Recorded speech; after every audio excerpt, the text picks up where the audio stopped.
Hello, welcome to my review of Full Moon. Full Moon was published in 2001. It is the second book in the Dresden Files, excluding collections of short stories. There are about 15 books in the series now, and they all feature the wizard for hire, Harry Dresden. The story starts much like Stormfront did, with Harry down on his luck and scraping and scrounging his next meal. Business again is slow. The provider of his current meal is Kim, a would-be apprentice who is meddling in the dark arts beyond her abilities. It seems to me to be something that Harry should get involved with, seeing as he recognises the danger and that Kim is out of his depth, and that, as mentioned, he has nothing better to do. However, he doesn't, nor does he involve or warn the White Council, which is becoming a bit of a theme even this early in Book 2. Then he does do some work for the police. His old friend Murphy calls him to a crime scene that is outside of her jurisdiction for an unofficial snoop, and the brutality and the bestial nature of the evidence suggests that a werewolf is involved. This is one of a handful of similar crimes that Murphy has on her hands. The FBI are also investigating, and their jittery behaviour makes them immediately untrustworthy. Harry asks Bob, the talking skull, for werewolf information, compiles a report for Murphy. They also make a couple of potions, one to help Harry hide and another that's a kind of energy boost. While investigating a lead, Harry attracts the ire of a werewolf pack's leader and of course the gangster Marcone again, because it turns out that a werewolf is trying to set up a huge national park where supernatural creatures will be able to run wild without accidentally chewing on any wandering humans, and Marcone is one of several business interests involved in the idea.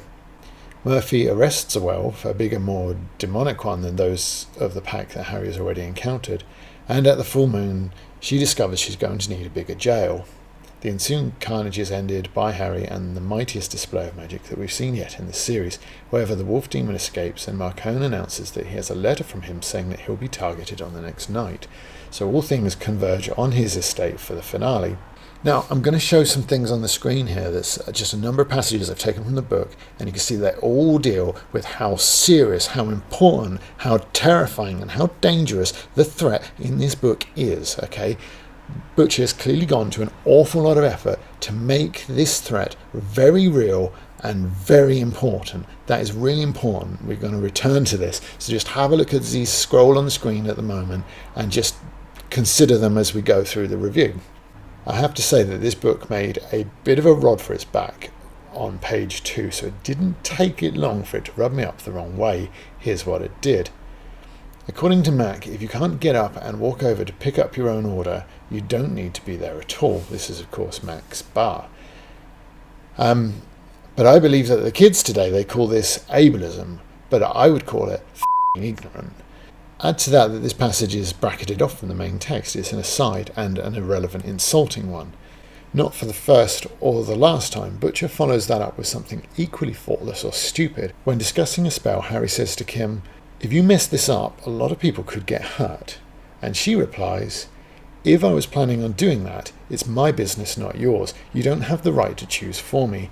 Well, actually, where the death and injury to innocence is involved, that's definitely something that the government and other organisations take a lot of interest in, something like the White Council, for instance.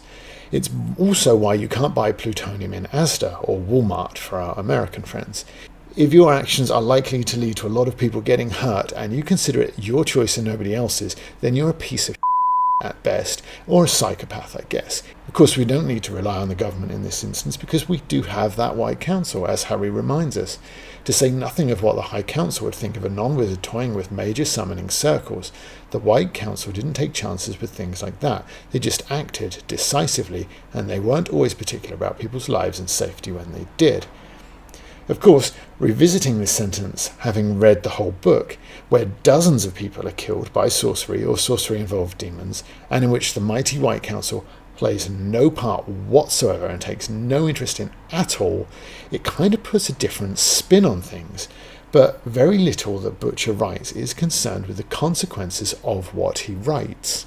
For example, Murphy meets Harry at Mac's bar. He's grumpy enough to snap at her. "You need me? We haven't talked for more than a month and you need me all of a sudden? I've got an office and a telephone and everything, Lieutenant. You don't need to track me down here while I'm having dinner."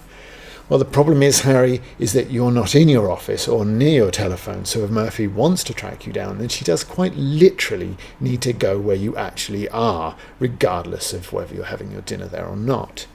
Harry's bad mood is increased by Bob the Skull mentioning his history with his mentor and one assumes a partner. We're not allowed to discuss the details of those because of course they're being held back for one of the 15 sequels, but Harry is fuming. I was still angry from the mere mention of my old master's name, and the welter of emotions that rushed up with the memories of Elaine wouldn't subside for an hour. The problem is that nothing that Harry does after this point suggests that he is angry or a welter of emotions, because Bob is quite antagonistic, but their interaction is more or less identical to the one in Stormfront, and it doesn't take a lot of effort to actually convey some of the fury. We can change, "Sure," I said, "I'll take what I can get," to "I glowered at Bob and demanded, just give me what you've got."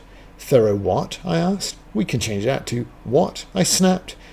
Now you may be thinking that's a bit weak. Anyone could do that. You're quite correct. I stole them from this very book, slightly later in this scene in fact, where Bob is annoyed by Harry. Bob glowered at me and demanded. "Fine," Bob snapped. Harry does show signs of negative emotions, but they're very minor and are actually more concerned with confusion than annoyance. As you can see on the screen, I won't bother to read them. By far the most egregious example of all of this follows Kim's death. The melodrama is in full flow. Kim was dead because I had refused to share my knowledge with her, because I hadn't given her my help. I had been so secure in my knowledge and wisdom, withholding such secrets from her had been the action of a concerned and reasoned adult speaking to an overeager child. I couldn't believe my own arrogance, the utter confidence with which I had condemned her to death. I did mention that it was probably something he should have looked into. I started to shake, harder, too many things pressing against my head, my heart. I could feel the pressure somewhere inside of me, that switch on the inside of my head quivering, getting ready to flick beneath a tide of raging anger, fury, regret, self-hatred. I took deep breaths and closed my eyes, trying not to let it happen. Slightly melodramatic, of course, but a fairly reasonable depiction, one assumes, of the devastating effect of the loss of an associate or student. Except Harry never thinks about it again. 4 pages later, Harry is absolutely distraught. I have felt low before in my life. I have experienced events that left me broken and grovelling and wishing I was dead. That was pretty much how I felt now, too. It wasn't that I hadn't found the killer. I'd been beaten before, taken the blow on the chin and come out fighting the next round. I can roll with the punches as well as anyone, but I hated feeling that I'd betrayed a friend. Wow. Let's just have a look at this first paragraph again. Harry is lower than ever. Now, it's not even that he hadn't found the killer, but it's because he betrayed a friend. 4 pages dead, and Kim isn't even second on the list anymore. Which seems a bit strange because it seemed at the time like it was a pretty big deal, but I guess not as big a deal as betraying a friend. But Harry didn't really betray a friend beyond not telling her about a lead that the FBI gave him, a lead that was an obvious trap that he blundered into like an idiot. But still, it's a very, very minor betrayal. And it certainly didn't get anyone killed. So what did he actually do? Well, I had promised Murphy that I would keep no secrets from her, and I hadn't. Not really, but I had been stupid. I should have been putting pieces together more quickly, more instinctively. Perhaps I had some excuse in that I had been distracted by nearly having my head blown off at the Full Moon garage, that I had been distracted by my sole gaze upon the street wolf's leader and the knowledge that he wanted to kill me. But it wasn't a good enough excuse to clear things with Murphy. I wasn't sure that anything would have been. I felt alone. I felt frustrated. I feel like shit. Well, you may well feel like Harry, but at least you're over Kim's death now, in 4 pages where you didn't think about it even a single time. By all means, pause and look at this again. Is this something that you get over in 4 pages? Now, it actually gets worse, because when he meets McFinn, he throws Kim's death in his face to spite him. "Why would I be killing innocents?" McFinn demanded, his voice growing tight, clipped. "Innocents like Kim?" I said. "Oh, I'm a wizard, not a saint. I'm allowed to be vindictive." "You're certainly allowed to get over the death of your friend really quickly, too." "But Harry, do you remember saying this? Kim was dead because I had refused to share my knowledge with her, because I hadn't given her my help. I couldn't believe my own arrogance, the utter confidence with which I had condemned her to death. It seems like you don't, but it was less than 50 pages ago, and it also seems like something you should." Harry then meets Tara West, McFinn's fiancée, but he refuses to travel with her to McFinn, who is the Loop Guru, the biggest of bad of all, the most dangerous of the assorted werewolf types that we've met. Harry knows this because McFinn murdered Kim when the circle of summoning failed. He knows the danger, waxing lyrical on how bad it is and how he is the only one that can stop it. He knows the time pressure. If you build up this threat, you have to take it seriously, which means your characters have to respond to it appropriately. Do you remember this? Because you might not do, but we do. Aside from all of that, there was a monster of one kind or another lurking in the dark, and the police and the FBI had been helpless to stop it. That left only me, Harry Dresden, your friendly neighbourhood wizard, to step in and do something about it. But Mr. Seagulls, I hear you say, Harry doesn't trust Terra. I know, and it's ridiculous, because he escaped from the police with her when the need was dubious at best, and that establishes the trust. The consequences of what you write are very real. Harry's soul gaze failing merely confirms what we knew, that she's not entirely human, because if Terra West was a monster and wanted me dead, she could have killed me already, and she surely wouldn't have bothered to clean and dress my injury. Of course, that begged the question, what did she really want? No, Harry, the question is how do we stop McFinn from killing more people, because that needs to be done before dusk. That's your time pressure. The rest of it can wait until there is an imminent horrible carnage caused by a massive werewolf demon that only you can stop. Do you remember saying this? Aside from all of that, there was a monster of one kind or another lurking in the dark, and the police and the FBI were helpless to stop it. That left only you, Harry Dresden, the friendly neighbourhood wizard, to step in and do something about it. Likewise, Butcher continues to dredge Joss Whedon's cast-offs to try and make Harry seem witty, but there's a time and a place. Remember this? How hard Butcher is trying to make this a serious, terrifying, incredible threat? Well, that tone alone requires a deft hand to maintain. Butcher keeps putting his melodrama needle in the red, but thinks throwing in the odd honk-honk of a clown's nose doesn't spoil the tone. I looked up at the clear night at the almost full moon, werewolves jumping through windows at gangsters' lackeys and unfinished restaurants, a mangled corpse in the middle of a blood-drenched floor, berserk FBI field agents drawing guns and shooting to kill, a little kung fu, a little John Wayne, and a few casual threats. So thorough, I thought, my nerves jangling, just one more night on the job. If Harry isn't going to take this seriously, then why is Butcher telling me that it's serious? Here's a couple more examples for the pause button aficionados. I'm not going to read them out. This last one might actually be the worst of the bunch. The stakes are established as terrifying, fury and rage that dwarfs a pack of werewolves we've previously explored. Parker glanced back at me, and I could see the beast raging in his eyes, wanting to howl out and bathe in blood. It terrified me. It made me go cold, right through my gut and down through my loins. There was more fury and rage there than any of the other members of the Street Wolves had demonstrated. Their own berserk losses of control had looked like a child's tantrum next to what I saw in Parker's eyes. But just 3 paragraphs later, he's bantering with Marcone. 2 more to labour the point. I was alone. I'd hurt myself using too much of my magic while on the go-go potion, and I didn't have anything left to throw now. Except for the wrench in my hands, I was unarmed. All around me in the garage there were sounds of gunshots and screams and thuds of flesh as the animals fought for control of the jungle, and it was only a matter of time before one of them stumbled across a weakened and exhausted wizard named Harry Dresden. Talk about frying pans and fires! Here's one more. Though it occurred to me that if he wanted someone dead, he could probably point his monster self in the right direction before he lost control. Note to self, do not cut McFinn off in traffic. Butcher lays the angst on so thick that everything seems like a 10 out of 10, which then makes Harry look like a whining prick when the comments drag it down to a 2 or 3. And because none of them are funny either, he just ends up looking like a try-hard whining prick. Full Moon is not without its moments. First, the explanation that Butcher's offers for the quasi-Latin, which I wondered about in my Stormfront review, is solid enough, and as mentioned in that review, Butcher really can write. This scene where Harry taps into the power of nature while fighting is pretty good. My senses were assaulted with a myriad of impressions: the sharp scent of the earth and the dry leaves, the rippling scratch of a centipede's legs fluttering up the skin of my forearms, the sensation of warm sunlight against my scalp, dozens of others I couldn't identify, things with no basis in reality. They were the side effects of the energy rushing through my head. Like I said, pretty solid. And although in this next example, it gets pretty close to the sort of melodrama that I've criticised earlier, here the danger is very real and it's well established, so it absolutely works. Fear, sick and horrible and debilitating, swam over me and tangled up my tongue. The creature had gone through the bars of the cells as though they had been made of cheap plastic, and it had killed without mercy. I stared at Matson's dead eyes, at the ruined mess of what had been his guts, at the detached pieces of meat and bone that had once been his right arm and leg. It's like describing a human as pieces of meat. Very dehumanizing. It really does sort of describe sort of the impact, the devastation of the injuries, the sort of carnage that this beast has caused. Even when he uses tangled up my tongue, it's almost like a tongue twister.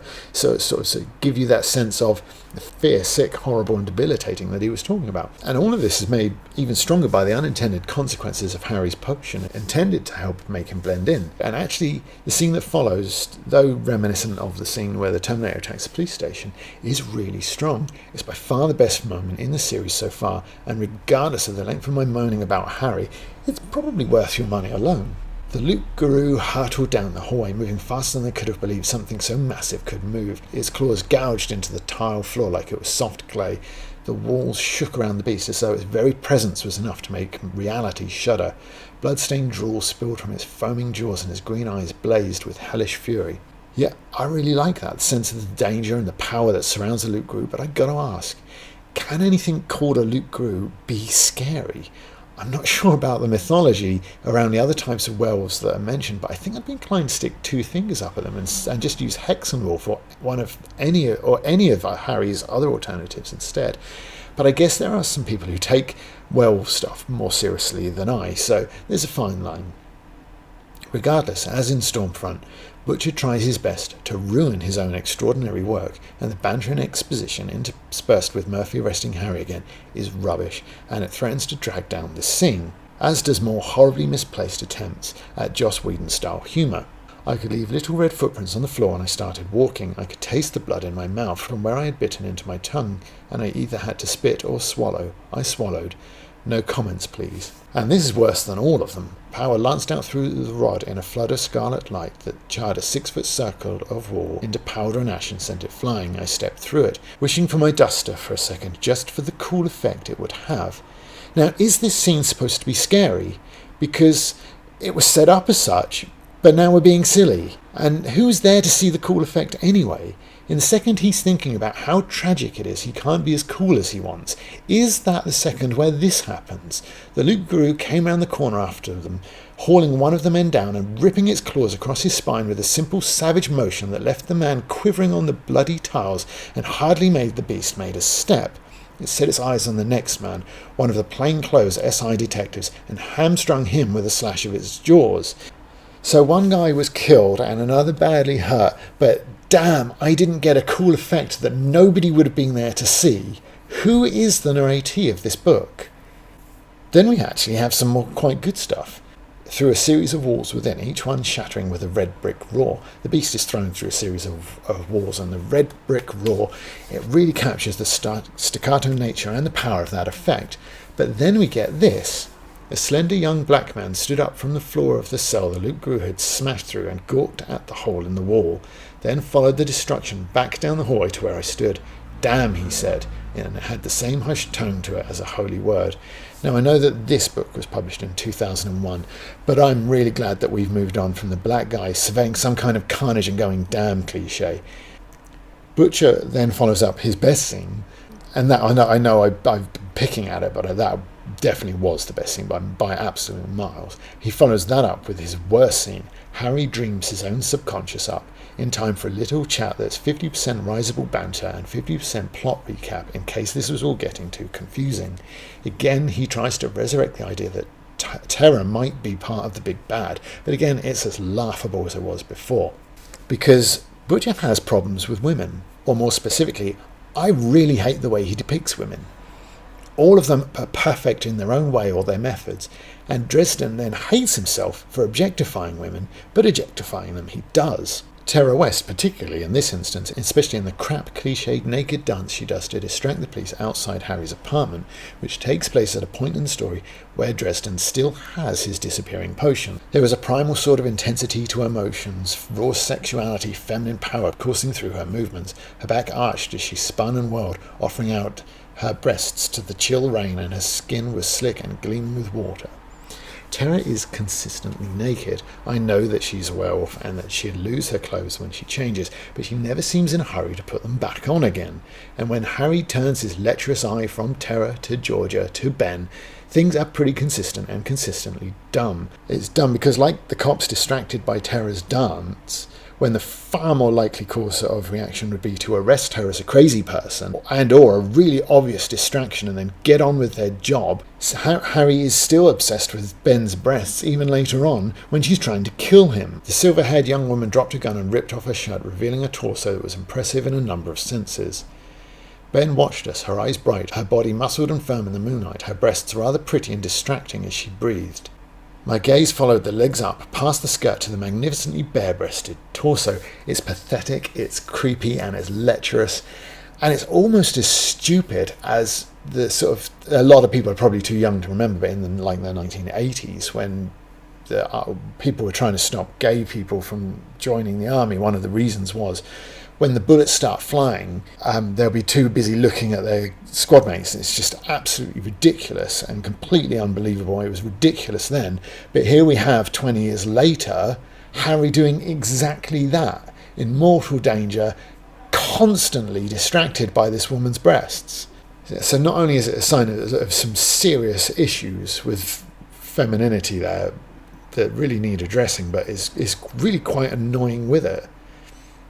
Now, the final scene of the book that this takes place in, where the monsters and the gangsters and the wizard all converge on Marcone's palatial estate, is a pretty bad misfire. This police station scene that I was talking about above is so many levels above it that it amplifies the weakness of the finale. First, it makes little sense anyway, because the main danger still is McFinn, and they have until sundown to find him and prevent his attack on Marcone and the renegade FBI agents, but they don't even try. Again, Harry ramps up the melodrama. You've got to be at your lowest ebb, remember, because this is Act 3. Got to blow the dramatic build-up with a horrible Whedonism here, where he says, "Yay for me." And then you've got to introduce more questions that the book really should be answering. Alone. It's one of those small words that means entirely too much, like fear or trust. I'm used to working alone. It goes with the territory.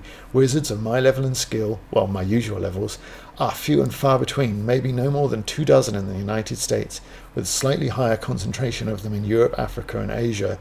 But there is a difference between working alone and finding yourself facing a hatful of foes on a cold night while wounded and in the dark and practically helpless. It took me about 10 seconds to become acutely aware of the distance. Fear settled in comfortably. Fear was something I was used to. I was able to think past it, to focus on my predicament. Yay for me! My body reacted the same old way, keying up for fight or flight while I forced my breathing to stay even. The smartest thing to do would be to run, to turn around and go back to the van and to have Susan drive me the hell away. Granted, I probably couldn't even climb the wall on my own, but I could have tried. So again, we have here that he's able to think past the fear, but that's not really the situation in the book at all. We're constantly having these melodramatic moments of telling me how afraid he is. Then we have the wizards of my level of skill and strength. It's like, well, where are they? Where are the White Council? Why aren't they getting involved when the attack on the police station can only be described as a bloodbath or a massacre? Where are all the weaker wizards, people like Kim, who can't stand alone against the Loup-Garou, but could undoubtedly help a little, especially when Harry is so incapacitated? He is incapacitated, isn't he? Because the book doesn't seem to know. He can't jog around part of the perimeter, go through a hole in the wall, but he can sprint for his life. He can't climb a wall without help, as mentioned just above, but he can rope climb out of a 20-foot pit, swinging, dropping 7 foot, catching that rope again, and then climbing back out again. But then Harry seemed unable to make up his mind about anything. He won't kill Denton. He definitely won't kill Denton, but it's okay for somebody else to do it. Marcone, I said, just shoot him now. Now, I know you're about to comment that Harry changed his mind after sharing a soul gaze with him, but this for me is botched as well. Butcher wants to lay on the idea of Denton being a good man corrupted, but it's better to just go with him being a bad guy from the start, because you can't write that transformation in a couple of paragraphs. Well, Butcher can't. That was Denton inside, a good man, jaded by years and poisoned by the power that had taken control of him, until that good man had been buried and only the filth and decay remained. Until the existence of the man who had once been was only a bitter reminder that made the man who was now seem all the more downfallen by comparison. I understood Denton's pain and rage, and I understood how the dark power he had taken had pushed him over the edge. Knowing the man he had once been made clear to me the beast he had become, all violence and hunger and craving. I felt tears on my cheeks, and violence shuddered down my spine. I could pity Denton and the others with him, but now more than ever they scared the crap out of me. Now these 3 paragraphs, they all do the same thing. They build up Denton to try and then knock him back down again. It's a confused mess if you're trying to paint someone as irredeemable. Sorry, Jim, but you cannot have your cake and eat it. You cannot explicitly say that Denton is a good man poisoned. Cannot say that you understand his pain and rage. You can't say that you understand how the dark power he had taken had pushed him over. You can't pity him so much that you cry and then say he's irredeemable. And later on, Harry himself turns into a Welf and is only saved by the emotional power of friends caring for him. I've got to say as well that scene, it was pretty well done. Though the combination of the sort of the pack building mentality that overtakes him, the bestial part of the wolf, that it shows some of the strength of that transformation. You do really get a sense of changed thought processes, but then the sudden reminder of his human roots is something of a mistake, I think. And as is in this part, the law of the jungle, I mean, pretty much the only ecosystem where you won't find wolves. Why not just say the law of nature? The end of the scene is pretty much a damp squib as well, especially after the effect of the way that the wolves had fought earlier, and part of the problem is in the setup. What do we do, Murphy said, her knuckles whitened on the gun. We go after it and try to hold it long enough for Susan and the kids to get away, I said. Then a little bit later in the scene, we split up. One of us attracts its attention, maybe the other will get through. Fine, Murphy snarled. F*** you, Harry Dresden. Famous last words, I thought, but I didn't waste any breath on voicing it. It was time to face the loup-garou. So the plan is to fight the beast long enough for Terror and the others to get away. Probably a suicide mission. So what exactly then are they trying to get through? The object is to find it and delay it. But then reading this with the muddled tone throughout the book, I actually thought that his plan was a joke, that he was joking. Right up until this point anyway, where he says it's time to face the loup-garou.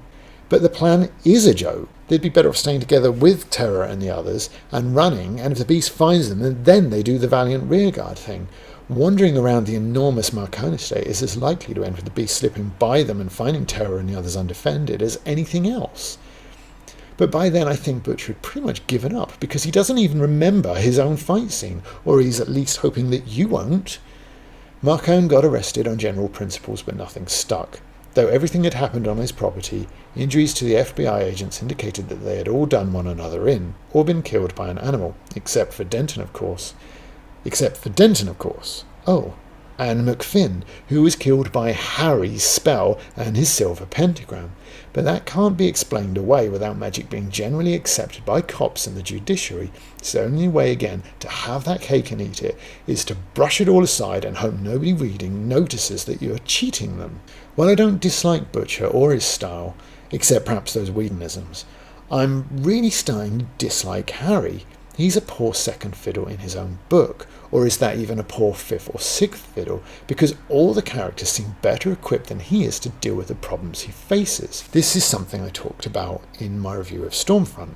Murphy is stronger, smarter and braver than he is. Susan is again, she's sharper and more courageous. Like Murphy, Terror West is light years more capable than he is through this book, until inexplicably appearing far weaker in the finale. Aside from his arbitrary power, Harry, with all his melodramatic angst, seems the worst place to deal with any of this. That power would be better served in the hands of any of the others, but then Harry would bring literally nothing to the table, because Bob the Talking Skull and Whisper the Cat, even they disrespect him. And given his constant state of teenage angst, I probably would as well. In conclusion, Full Moon might on a technical level outdo Stormfront, which was a slightly cynical but solid enough start to the series. Oddly enough, having about this book for close on half an hour, maybe more now, I still think that more people will like it than not, and I'm still recommending it on that basis. I have a strong opinion of what I read in this series so far, strong enough that I certainly won't be reading any more of it, but I suspect that mine will always be the minority view. What's sad about that I think that Butcher is capable of far more than he's putting into this series, and that means that his readers are being shortchanged even if they are enjoying what they're getting. The middle action sequence of this book is the series' high point so far for me, but I think that if anything, the attempts at humour are even less effective here than they were in the Stormfront. So what you have is one up and one down, and it kind of balances in the middle. So in that regard, Full Moon is recommended to people more tolerant and less opinionated than I, especially more tolerant of those awkward switches between the overly dramatic and the oh-so-smart attempts at humour. So thank you for watching my review of Full Moon. You've made it all the way to the end. It was a long one, but we've got there. There's nothing really else for you to do here, but perhaps use those like and comment and subscribe options as you see fit. Thanks for watching, and goodbye.